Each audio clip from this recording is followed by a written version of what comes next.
స్థలం కొనాలి, ఇందులో మేము సహకరించాలనుకుంటే మా కాంటాక్ట్ నెంబర్ మేము ఇస్తున్నాం. ఫస్ట్ టైం మనసు చంపుకొని ఒక అకౌంట్ నెంబర్ డిస్ప్లే మీద వేస్తున్నాను. నాకు ఎప్పుడు ఇష్టం లేదు, అది నా అకౌంట్ నెంబర్ కూడా వేయాలని ఎప్పుడు అనుకోలేదు. అందుకే ఎవరు పర్సనల్ అకౌంట్ నెంబర్ వేయకూడదని ఫస్ట్ టైం మేము ఒక సొసైటీ క్రియేట్ చేసాం. దానికి ఒక నేమ్ పెట్టాలి, అది మార్కెటింగ్ నేమ్ ఉండకూడదు, అది బైబిల్ అనుసారమైన పేరు ఉండాలి. ఏ పేరు పెడితే బాగుంటుంది అనుకున్నప్పుడు నిజమైన సహకారి అని పెట్టాలి, ట్రూ హెల్పర్ సొసైటీ అని పెట్టాను.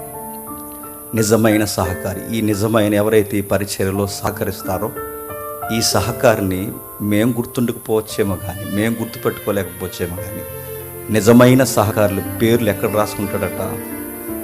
జ్ఞాపకార్థపు గ్రంథంలో రాసుకుంటాడట. అందుకే ఈ సొసైటీకి ఉండే అకౌంట్ నేమ్ మేము ట్రూ హెల్పర్ సొసైటీ అని మేము ఫామ్ చేస్తాం. దాన్ని ఇస్తున్న పరిచర్య నాణ్యమైనదని మీకు అనిపిస్తే, ఇలా ఖచ్చితమైన పరిచర్య చేస్తారని మీరు అనుకుంటే, ఇన్ని సంవత్సరాలు మనం ఫాలో అవుతున్న వారు ఎవరైతే ఉన్నారో మీకు సహకరించాలనిపిస్తే ఖచ్చితంగా అదిగో ఆ అకౌంట్ సహకరించండి.